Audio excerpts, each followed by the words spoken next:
계속적으로 내려왔던 이 생수가 물속으로부터 내려왔던 땅속으로부터 흘러왔던 이 강이 생수의 강이 신약시대에 와서는 예수님께서는 오늘 이렇게 말하죠.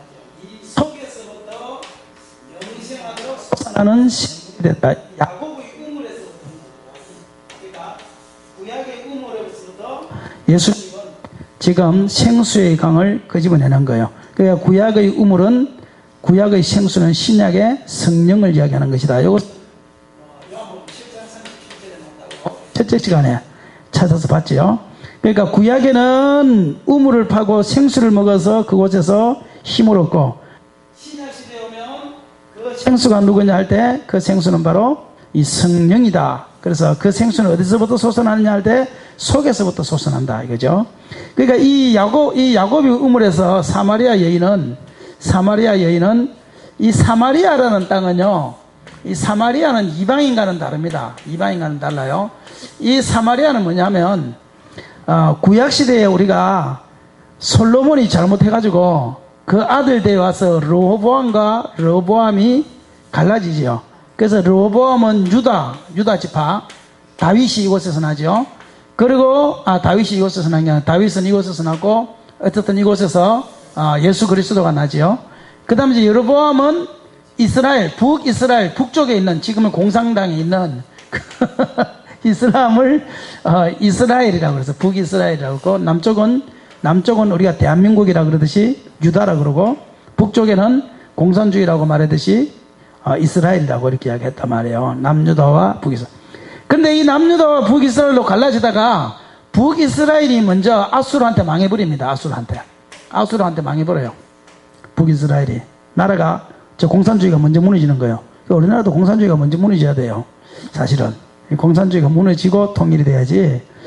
그거 연방제 통일은 굉장히 위험합니다. 우리는 뭐 연방제, 김대중 대통령도 연방제. 그래서 뭐 그것이 미국의 연방제와 비슷한 줄 생각하는데 미국의 연방제와는 다릅니다.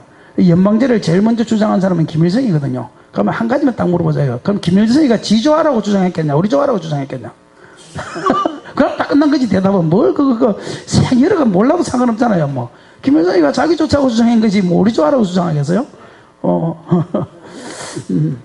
그러니까 어쨌든 무슨 말하다가 지금 어쨌든 북쪽에 이스라엘 어쨌든 되는데 북쪽에 이스라엘이 어디에 먼저 무너지는가 하면 아수리에 먼저 무너집니다.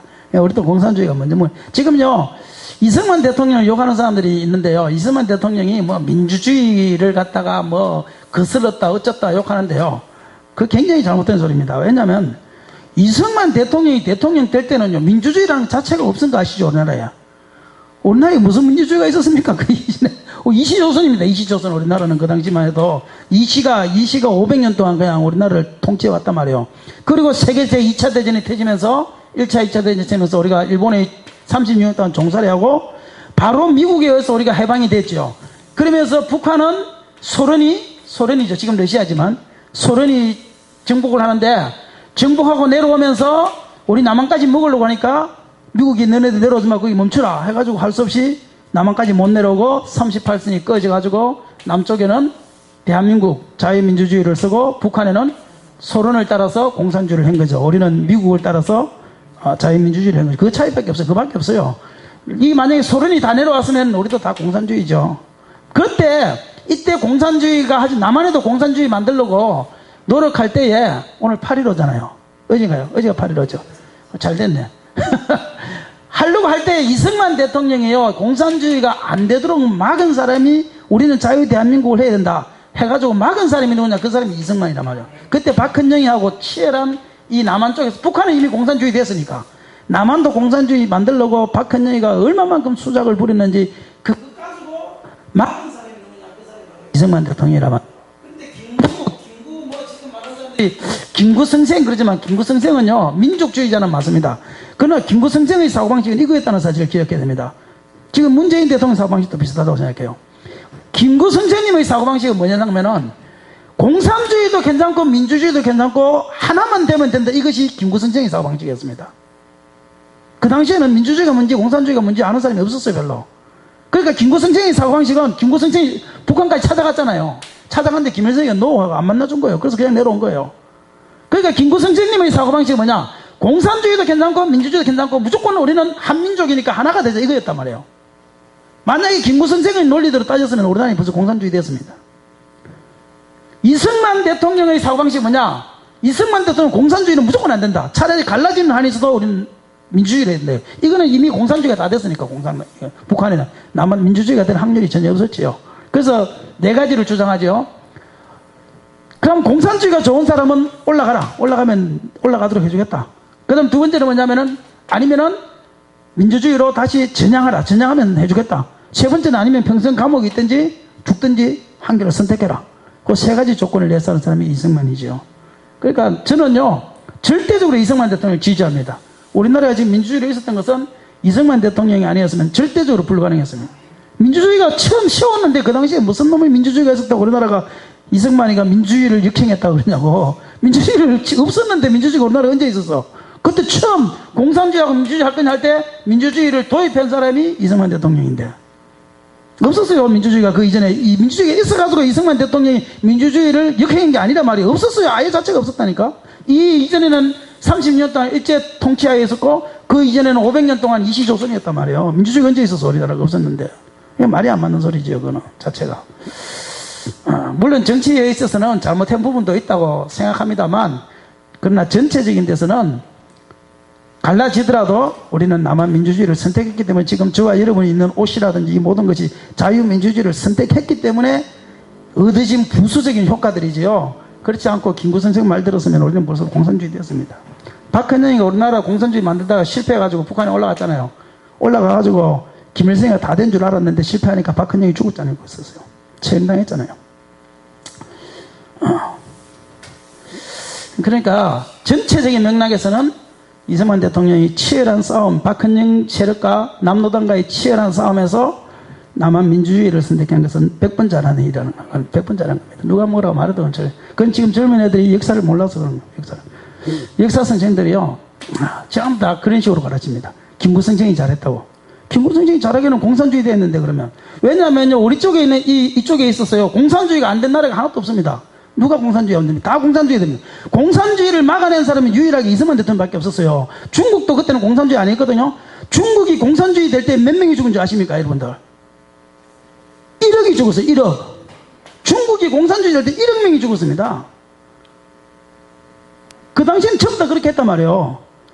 2차 세계대전 히틀러가 600만을 죽이던 그 시절이란 말이에요. 이게 아주 오래 동떨어진 시대가 아니란 말이에요. 불과 해봐야 10년도 안 되는 거, 10년도 안 되는 거. 여기. 그런데 우리는 아주 히틀러가 600만을 죽인 것은 아주 옛날 이야기고, 이거는 아주 후대 이야기처럼 생각하는데, 불과 10년도 안 돼요, 10년도 이거. 어쨌든, 여기까지만 하고, 나는 그래서 이승만 대통령이 100번 잘했다고 생각합니다. 북한에는 공산주의가 뭐고 다 없었잖아요. 기독교가 뭐고. 다 숭배했잖아요. 그런데 하여튼, 북이스라엘은 우상을 숭배하는 종교였고, 거의 다, 왕이요, 한 명도 여기는 정상적인 왕이 없습니다. 100% 전부 다 우상숭배자가 태어났어요. 북이스라엘은. 그런데 유다는 우상숭배자가 태어났지만 간혹 그래도 좋은 왕이 있었어요. 여기는 좋은 왕이 있었어요. 간혹. 그러니까 누가 먼저 심판을 받느냐? 북이스라엘이 먼저 북쪽에 있는 북조선이 먼저 심판을 받아요. 아수르한테요. 심판을 받고. 그리고 남쪽에 있는 유다가 나중에 바벨론한테 표로 잡혀가요. 근데 이 아수르의 정책은 뭐냐면요. 아수르는 혼혈족을 만드는 정책이에요. 그러니까 이 이스라엘에 있는 남자들을 이방인과 결혼하게 하고 여자들을 이방인과 결혼하게 해가지고 이 이스라엘에는 혼혈족을 만들었어요. 백을민족, 우리나라가 백을민족이라고 그러잖아요. 순수혈통이라고 그러죠. 순수혈통이 아니라 혼혈족을 만드는 정책을 쓴 것이 누구냐? 아수르입니다. 그러니까 북이스라엘에는 이 북조선, 지금으로 말하면 북조선이죠. 여기는 순수 이스라엘이 없는 거예요. 이스라엘이. 전부 다 혼혈족을 만들어버렸다. 그리고 남유다는 어떤 정책을 짰느냐? 바벨론이 똑똑한 사람을 데려갔어요. 똑똑한 사람들을 교육을 시켰어요. 그 사람이 누구냐? 다니엘입니다. 다니엘. 똑똑한 사람들, 에스겔입니다. 그 사람들. 똑똑한 사람들이 사드락, 메삭, 아베노고 그 사람들을 교육을 시키는 정책을 썼기 때문에 남유다에는 순수한 자기네들의 유대인들이 남아있는 거예요. 이해되시죠? 나중에 하나님께서 이들을 해방시켜 주셨는데 북이스라엘은 보니까 이것은 전부 다 혼혈족밖에 없으니까 이스라엘 남유다 이 사람들이 북이스라엘과는 상종을 하지 않은 거예요. 요 북이스라엘이 신약 성경에 오면 요 사람들이 뭐가 들어가면 요게 사마리아가 되는 사마리아. 이해되셨나요? 그러니까 사마리아인은 원래 이스라엘 사람들입니다. 이 사람들은 이방인이 아니란 말이에요. 이방인들이라는 것은 이스라엘 사람을 제외한 바깥 사람을 이방인이라 그러는데 요 사마리아 사람은 이방인이 아니고 원래 이스라엘 사람인데 나중에 혼혈 정책 때문에 그 안에는 순수 혈통이 없어집니다. 그래서 이스라엘 사람들이 이 사람들에 대하여 배척하고 외면하고 무시하고 발시했던 그 나라가 누구냐면 북이스라엘. 여기 사마리아. 됐나요? 사마리아는 유다와 예루살렘과 유다와 사마리아와 할 때 이 사마리아는 요 이스라엘을 이야기하는 거예요. 이스라엘. 그 요거는 이방인이 아닙니다. 유다와 사마리아와 땅끝까지는 이방인을 말하는 것이고. 무슨 말인지 이해되셨죠? 그래서 이 사마리아를 통행해야 되겠는지라. 이 사마리아 땅은 있는데 요 사마리아는 이스라엘 사람들이기 때문에 누구를 기다리냐? 야곱의 우물을 기다리고 하나님 앞에 예배할 장소를 기다리는. 그래서 요 여인이 그렇게 묻는 거예요. 야곱의 우물이 여기 있는데 우리 조상은 여기서 예배라고 그러고 당신네 조상 유대인들은 저곳에서 예배를 하는데 우리는 어디서 해야 됩니까? 예수님이 이것도 말고 저것도 말고 신령과 진정을 해. 이게 무슨 말이냐면 사마리아인들은 북이스라엘 사람들이기 때문에 이 사람들은 계속 예배할 장소를 찾고 있는 하나님 앞에 그런 사람이 누구냐? 그게 사마리아인인 거예요. 그래서 야곱의 우물을 끄집어내는 것이 왜 그러냐? 여기 사마리아인이기 때문에. 이방인은 예배도 뭐고 끄집어낼 이유도 없지요. 야곱의 우물도 그렇고. 이런 역사적 배경이 이렇게 되어 있어요. 이렇게. 이해되시나요? 이해되시죠? 뭐 명쾌하잖아요. 그러니까 북이스라엘 여기만 가면 여기 북쪽 공산주의입니다. 우상숭배하고 교회를 다 없애고 하나님의 성전을 멸해버렸던 그 민족이 나중에는 사마리아가 돼버려요. 사마리아가. 지금 여기 북한 공산주의고 여기 남유다입니다.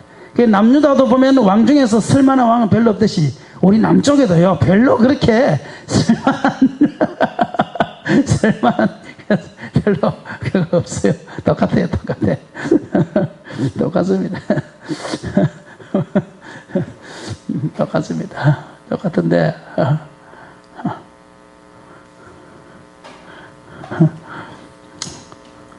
어쨌든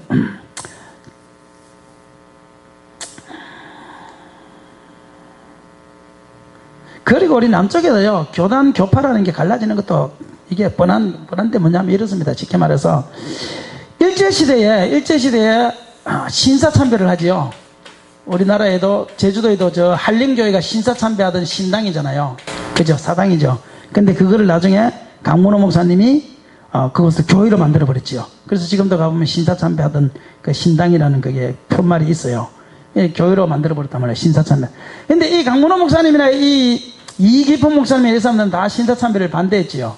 그러다가 이기포 목사님은 순교하시고 뭐 강문호 목사님은 나중에 해방되면서 나오고 이제 이렇게 되는데 어느 날 갑자기 해방이 된 거예요. 원자탄 2톤 맞고 항복 안 하니까 미국에 가서 또 때리려고 하니까 그때 가서 그냥 아침에 그냥 항복해 버렸으니까 2차 세계대전이 그냥 하루아침에 그냥 원자폭탄 2대 맞고 그냥 끝나버린 거거든요. 그때 신사참배 하던 안 하고 감옥에 있던 사람들이 하루아침에 그냥 해방돼 버리니까 풀려난 거란 말이에요. 미국 때문에. 그렇게 해서 풀려났는데 이때 신사참배를 한다고 교단 모든 장로교단이나 모든 교단들이요. 그 당시에는 뭐 장로교단하고 감리교단밖에 없었죠. 이 모든 교단들이 신사참배에 대해서 어떻게 할 거냐 해가지고 신사참배를 다 승인을 해버립니다. 신사참배는 이것은 조상 섬기는 것이 아니고 이것은 우상을 섬기는 것이 아니고 그냥 왕에 대한 어떤 섬깁니다. 그냥 이렇게 해가지고 모든 교단에서요 우상 이 신사참배에 대해서 허용을 해버리죠. 허용을 하니까 그 중에 우리는 거기에 동의할 수 없다. 그렇게 하는 사람들이 생겼을 거 아니에요. 거기 이계포 목사님이라든지 순교자 주기철 목사님이라든지 손양원 목사님이라든지 이 사람들은 다 그게 반대했단 말이에요. 반대하니까 이 일본 놈들이 반대하는 이 사람들만 어디에 넣었어요? 감옥에 쳐넣었단 말이에요. 감옥에 쳐넣어가지고 막 엄청난 고문을 당했죠. 견딜 수 없는. 그 주기철 목사님 사모님 같은 경우에는 마지막 7번째인가 8번째인가 하여튼 감옥에 들어갈 때 마지막에 갈 때 당신이 살아서 놀 생각하지 말라 그 말이잖아. 살아서. 그 고문이 아무리 힘들어도 당신은 살아서 놀 생각하지 마라. 그래서 주기철 목사님이 감옥에서 순교하잖아요. 그런 여자 만나면 진짜 겁납니다. 자기 남편 보고 살아서 나오지 말해. 감옥에서. 야. 그래가지고 순교를 하죠. 그때 감옥에 있던 사람들이 많이 있었는데 하루아침에 원자폭탄이 터져가지고 일본이 어느 날 갑자기 항복을 해버렸어요. 이 사람들이 감옥에서 나왔어요. 이 사람들이 감옥에서 나왔는데 지금 교단은 누가 잡고 있어요? 신사참배 하던 사람 잡고 있는 거예요. 이거는 우상과 타협한 바알과 타협한 사람들이 모든 교단을 다 잡고 있는 거예요. 이해되셨나요? 이 사람과 이 사람들이 하나가 될 수가 없는 거예요. 이 사람들 입장에서는 이 사람들이 교단을 잡고 있을 권리가 없는 거야. 이 사람들이 볼 때는. 그렇지 않습니까? 너네들 말이야 신사참배를 허용하고 든다 신사참배 주제에 너네들이 모든 교단을 잡고 좌지우지한다는 게 말이 되냐? 이 사람들이 나왔을 땐 그렇게 되는 거예요. 맞죠? 그렇지만 또 이 사람들은 자기의 기득권을 날려고 그래요? 안 날려고 그래요? 안 하려고 그러죠. 그 감옥에서 나온 이 사람들이 못 견디는 거예요. 결국은. 왜냐? 이 사람들이 모든 걸 다 갖고 있으니까. 못 견디니까 결국은 여기서 싸워가지고 나간 측이 바로 이게 지금으로 말하면 이게 고신측입니다. 고신측. 고신측보다 하나 더 있는데 거기서 또 갈라지긴 했지만 고신교단이라는 장로교 고신측이 신사참배에 대하여 반대하던 사람들이 모여서 그것보다 한 개 더 있는데 내가 그걸 모르겠어. 하여튼 거기서 또 나왔으니까 이 고신측은 그렇게 해서 이게 생겨진 게 고신책이란 말이야. 근데 이 고신책이 이쪽 하여튼 보수책인데 하여튼 그렇게 해가지고 나왔는데 이 사람들은 지금도 아주 보수적인 것을 주장하기 때문에 교회 안에서 심지어는 제가 피아노도 치지 마라, 드럼도 치지 마라, 이러다 보니까 이게 부흥이 안 되고, 그리고 자기 조상들이 우상숭배를 안 하고 잘한 거지 지네들이 잘한 건 또 아니잖아요. 물론 조상들이 덕은 봐야 된다고 생각합니다만, 그런데도 마치 자기네들이 아주 경건하게 사는 것처럼 그렇게 찬송만 부르고 부금성은 안 부르고 그것이 마치 경건한 것처럼 그렇게 착각하면서 살아가는 교단이 그거예요. 그러니까 이게요, 이때는 잘했는데 나오고 나서는 또 잘못하고 있고, 이 세상은요 돌고 도는 거예요. 돌고 도는 거 보면 돌고 도는 거. 이렇게 된 거예요. 이렇게. 그래서 이 사마리아인들도 결국은 배척을 당한 그런 이 북이스라엘이 바로 사마리아란 말이에요. 사마리아. 이때 북이스라엘의 수도가 사마리아였거든요. 그러니까 그때부터는 사마리아인이다, 북이스라엘이다 이렇게 말하지 않고 사마리아인이다 그렇게 이야기한 거예요.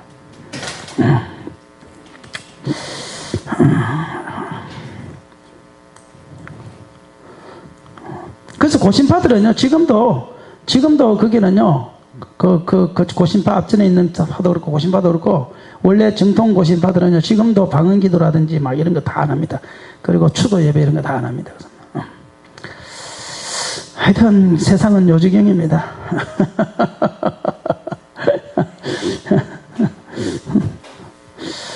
세상은 요지경 그 말이 맞습니다. 우리 목마른 자들 한번 더 불러봅시다.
못 다시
그런데 그래서 생수의 강을 그 예수님께서 야곱의 우물에서 물을 길었는데 내가 목마르다. 그러니까 이 물을 먹는 자마다 다시 목마르려니와 내가 주는 물을 먹는 자는 결단코 목마르지 아니할 것이다. 예수님께서는 생수의 물, 생수에 대해서 말씀하시죠.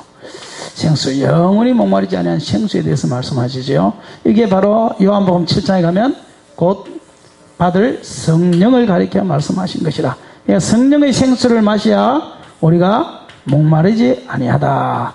목마름이 있지요. 우리는 육적인 목마름이 있지요. 사람은 다 육의 목마름이 있습니다. 물질이 부족해서 목마름, 배가 고파서 배고픔, 그치요? 다 목마름이 있지요. 혼적인 목마름이 있습니다. 어떤 사람은 공부를 더 하고 싶고, 어떤 사람은 지식을 더 알고 싶고, 어떤 사람은 성경도 헬라, 히브리어 이런 거 통해서 계속 끝도 없는 그 공부, 많은 공부는 사람을 분노케 한다고 그랬는데, 공부만 하는 혼적인 목마름에 빠져 있는 사람들이 있어요. 그러나 예수님이 하시는 말씀은 영적인 목마름입니다. 인간의 마음속에는 누구나 다 영적인 목마름이 있습니다. 그 영적인 목마름을 해결할 수 있는 분이 어디냐? 그분이 바로 예수님인 것이에요. 영적인 목마름은 흘러서 혼적인 목마름을 없애줍니다.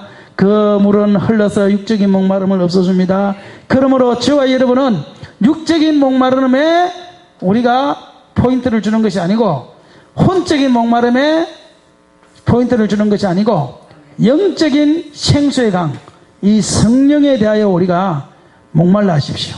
그러면 이곳에 목말라 하는 것만큼 성령은 우리 속에서 강력하게 역사할 거예요. 이 성령의 역사. 오늘 우리 TV 요즘 CTS에서 브라이언 박이라는 꼭 외국 사람처럼 생긴 사람 한 명 있잖아요. 어떻게 보면 스포츠 선수 같기도 하고, 어떻게 보면 또 이게 조폭 같기도 하고, 그런 사람 한 명 있잖아요. 말도 좀 이상하게 하고. 그 사람이 한국 사람인데 10몇 살에 이민을 갔대요. 미국으로. 근데 자기 집은요, 철저한 무당 불교 집안이래요. 그래서 아버님이요, 미국에 있으면서도요, 한국에다가 유명한 무당들을 1년에 한 번씩 몇 번씩 초청해가지고 그곳에서도 구슬하고 이렇게 하는 정도로 굉장히 우상이 강했던 그러한 집안. 이 양반은요, 대학교 갈 때도 정치학을 공부하고 유명한 대학교를 갔더라고요. 그런데 얼마만큼 이 양반이 머리가 똑똑하고 출세를 했는가 하면 25살에 월터 거리라고 그러죠. 그게 뭐라고 그러나. 그게 증권사, 그 미국에 가면 부자들만 사는 그 동네 있잖아요. 증권사. 그곳에서 큰 회사의 부사장을 지냈더구만. 25살에. 친구들 중에요. 친구들 10명을 모아도 자기 월급이 안 됐대. 25살에. 와, 얼마나 이 출세를 했으면. 그리고 몇 년을 하다가 자기 사업을 차려가지고 그걸 한 10년 이상을 했다고 그러더라고. 자기가 그런데요, 이걸 하니까 돈을 한정없이 모았잖아요. 돈을 모으니까 자기네 차고지 안에다가 차만 해도 막 좋은 차, 이기 전에 아주 좋은 차. 예를 들면 우리나라로 말하면 벤처, 좋은 차 딱 한 대 딱 사다 놓으면, 벤처도 한 대만 사다 놓는 게 우리는 한 대 있으면 되잖아요. 그 사람들 한 대만 있는 게 아니라 그냥 종류별로 몇 대씩 그냥 주차장에다가. 돈 있으니까 말 겁니까? 그 돈 죽을 때 지고 갈 겁니까? 안고 갈 겁니까? 그러니까 그 돈을 가지고 필요한 게 있으면 다 사는 거야. 봐가지고 벤처도 벤처 한 대만 사는 게, 벤처도 색깔별로 이렇게 여러 대를 갖다 주차장에 사놓고, 집도 그냥 호화로운 집에서 살고 그냥 하고 싶은 거 다 하고 돈 벌고 젊은 나이 하니까 나중에는요, 더 이상 할 게 없잖아요. 그래서 술하고 담배에 손을 대면서 그곳에 이제 그냥 비싼 술 몇천만 원짜리 술 마시면서 그렇게 지내기 시작합니다. 술하고 담배 지나가고 그러면 이제는 또 어디에 가겠습니까? 한번 생각해봐요. 마약이, 결국은 잡는 게 마약. 그래서 마약에 잡아가지고 자살 시도를 2번이나 했대요. 한 번은 마약을 해가지고 얼마만큼 취했든지 의학적으로 10분간, 마약하면 오래되면 의학적으로 죽는 게 있다네요. 그래서 의학적으로 10분간 죽었을 때 있대요, 자기는. 그때가. 그렇게까지 세상에 살면서 공허하고 혼돈하고 허감하고 그렇더래요. 세상에 모든 걸 가지고 나니까요, 더 이상 가지고 싶은 것도 할 것도 없으니까 살아야 되는 목적도 모르겠고 뭘 위해서 사는지도 모르겠더래요. 그다음부터는 젊은 나이에. 참, 그래도 얘네 행복한 고민을 하고 있는 거죠. 예? 우리는 차 2대만 인수봤으면. 그때 그렇더라는 거예요. 자, 결국은 사람이요, 육적인 목마름이 그렇게 다 해결되고 나면 목마름이 더 이상 없을 것 같은데 또 다른 목마름이 또 생기는 거예요. 그걸 추구하기 위해서 또 다른 쾌락을 추구하기 위해서 그 길로 한정없이 빠져나가는데 나중에는 이것을 자기가 끊을 수가 없는 지경까지 간다는 거예요. 뭐 죽을 지경 가는데도 못 끊는다는 거예요. 자기 힘으로는. 그래가지고 있는데 자기 형하고 어느 날 차를 타고, 자기는 예수 예자도 한번 못 들어봤답니다. 어느 날 차를 타고 가는데요. 맨날 무당만 불러서 구슬했으니까 불교만 하고 갔어요. 어느 날 청하고 차를 타고 가다가 세번마트, 우리 11 세번마트 있잖아요. 그곳에 들러서 잠깐 음료수를 먹자고, 그래서 자기는 내려서 운전하면서 좀 쉬면서 자기는 의자에 앉아있고 자기 형은 음료수를 가지러 간 거예요. 가지러 갔는데 그 옆에 누가 한 사람이 와가지고, 자기한테 누가 와가지고 예수 믿으십니까? 이렇게 묻더래요. 근데 평소 같으면 자기가 귀찮으니까 예 믿습니다 하면 그냥 간대요. 예수 믿습니까? 예 믿습니다 하면 예 그냥 간대 다. 그래서 평소 같으면 예 믿습니다 하면 끝이래요. 근데 그날은 자기도 모르게 입에서요 안 믿습니다 이런 안 믿습니다는 말이 나오더래 그날. 그러니까 이 양반이 옆에 앉아가지고요 쪽지를 하나 보여주면서 예수님께서 우리 죄를 사하시고 성령을 보내주셨습니다. 이 쪽지를 보여주면서 다짜고짜 자기 보고 따라해라 그러더래요. 자기 보고. 그런데 희한하게요 그날은요 자기가 무엇에 이 세상 말로 하면 홀렸는지요, 예수님 내 죄를 용서해 주시고 오늘 이 시간 성령을 주세요 하고 그 구절을 따라했다는 거예요. 자기도 모르게 생각지도 못했던 그 길을 따라했다는 거예요. 그러니까 이 양반이요 자기 교회 주보에 전도지에 자기 사진하고, 목사님이라는데 사진하고 뭐 이런 있는 전도지 있잖아요. 그 전도지를 자기한테 주더래요. 자기한테 주니까 그걸 받아가지고 차를 타고 가는데요. 갑자기 차를 타고 가면서요. 이제 형이 아마 운전했나봐요. 갑자기 차를 타고 가면서 막 눈에서 눈물이 나면서요. 막 통곡이 되더래요, 그냥. 그러면서 자기 속에 있는 무엇인가 쑥 빠져나가는 걸 자기가 느꼈대요. 저희는 그때는 그게 뭐 귀신이라는 생각을 안 했대요. 쑥 빠져나가는 걸 느꼈대요. 그리고 또 차를 몰고 가다가 또 조금 있다가 또 눈에서 막 눈물이 나고 통곡이 나던데, 통곡이 나면서 또 무엇인가 자기 몸에서 쑥 빠져나가는 걸 자기 느꼈대요. 그걸요 한 20분을 그렇게 하더래요. 20분. 한 20마리가 나간 거지 그러니까. 한 20분을 그렇게 했대. 그래가지고 옆에 있는 형이요 자기 보고 야 이게 무슨 일이냐 도대체 너 무슨 일이냐 하니까 자기가 전도지를 딱 보여주니까요. 형이 그 자리에서 그 전도지를 사진을 딱 보더니만 깜짝 놀라는 거 형이 부들부들 떠는 거예요. 그래 왜 그러냐니까 자기가 어젯밤에 꿈을 꿨대요. 무슨 꿈을 꿨냐니까 자기 아버지가 양복을 입고, 자기 아버지는 예수를 안 믿었대요. 그 나중에 생각해 보니까 하나님께서 자기 아버지의 형상으로, 왜냐하면 아버지 말은 잘 들으니까 사람이 꿈속에 아버지 나타나면 말 잘 듣잖아요. 특히 안 믿는 사람들은 그렇잖아요. 그러니까 천사가 아버지 형상으로 아마 꿈속에서 환상을 보여줬을 거지만, 그래가지고 이분이요 자기 형이 어젯밤에 꿈을 꿨는데 아버지가 양복을 잘 차려입고 나타나가지고 자기한테 사진 한 장을 주면서 야 너는 이 사람의 말을 들으라 그러더래요. 그런데 오늘 전도지에서 받았던 이 사진이 그 사진이더라는 거야. 그래가지고 거기에 있는 전화번호를 가지고 그 목사님한테 전화를 해가지고 만납시다 해가지고 만났는데 기도를 하는데요. 자기는 20분인데 자기 형은 50분을 그렇게 했대요. 50분을. 자기 형이 더 독하대. 자기보다. 그리고 교회를 갔는데, 교회 가가지고 자기는 신앙이 뭔지도 하나도 모르고 주일 낮 예배만 갔대요. 그러다가 한 2개월인가 갔다가 정예배를 가자 하고 정예배를 갔는데, 그때 막 기도를 하는데요.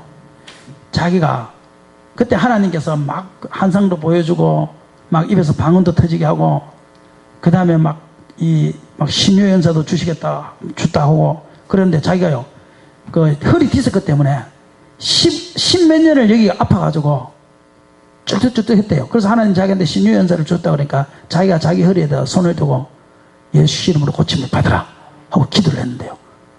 그 자리에서 2분 만에 20초 만에 아무 통증이 없어져 버렸대 자기가. 아멘.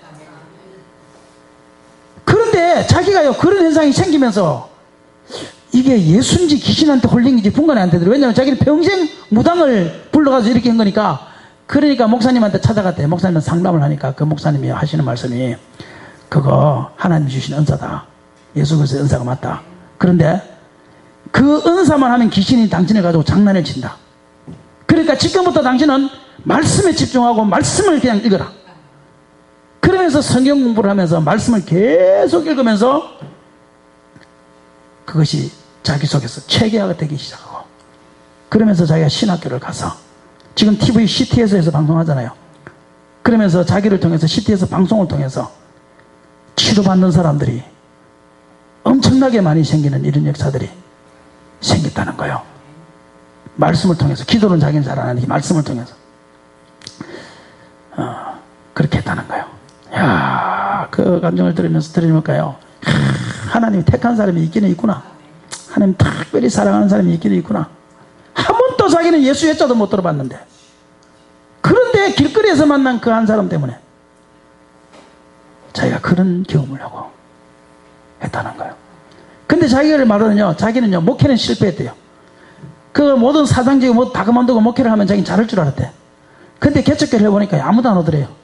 그래가지고 결국은 목회는, 이네 목회는 하나님 안 되는군요. 도대체 나의 달란트는 무엇입니까? 그래가지고 그때부터 하나님이 순회 전도자, 순회 부흥사. 너는 목회보다는 순회하면서 부흥사 해라, 부흥사, 부흥회. 그러면서 전 세계를 다니면서 이 부흥회를 위주로 하는 이런 그런 사역을 하고 있다는 거예요. 그런 사회가. 야, 그걸 참 보면서 제가 보면서 성령의 역사는 무궁무진하구나. 그 동일한 성령의 역사는 그 사람이 육적인 목마름, 혼적인 목마름, 이 목마름에 빠졌을 때, 이 사마리아 여인이 목마름에 빠져 있을 때, 우리가 이곳에서 예배드리나 저곳에서 예배드리나 예배에 대한 목마름에 빠져 있을 때, 주님은 그에게 들어가서 그 성령을 통하여 영적인 목마름을 그에게 채워줬듯이, 저와 여러분도 어떤 육적인 목마름이나 혼적인 목마름이 있다면 그 목마름을 영적인 목마름으로 돌리시기를 바랍니다. 하나님의 은혜를 사모하시고, 하나님의 치료와 생수의 강을 사모하시고, 하나님 앞에 기도하는 기도를 사모하시고, 이걸 영적인 갈급함으로 내가 돌리면 하나님의 성령은 그 속에서 솟아나는, 영생하도록 솟아나는 샘물이 되리라 말씀하신 것처럼 우리 속에서 이 성령께서 역사하시면 진짜 각자가 자기 아픈 곳에 있으면 손 올리고 기도를 하세요. 하나님이여 고쳐주시고, 그렇게 날마다 하나님 앞에 가서 기도하시면 하나님의 성령의 생수가 내 속에서부터 흘러나와서 놀라운 역사와 기적을 일으키게 될 줄로 믿습니다. 그게 요한복음 4장입니다. 요한복음 4장. 목마른 자들아, 한 번 더 불러봅시다. 목마른 자들아. 목마른 자들아, 다 이리 오라. 이곳에 전생 걸어도다.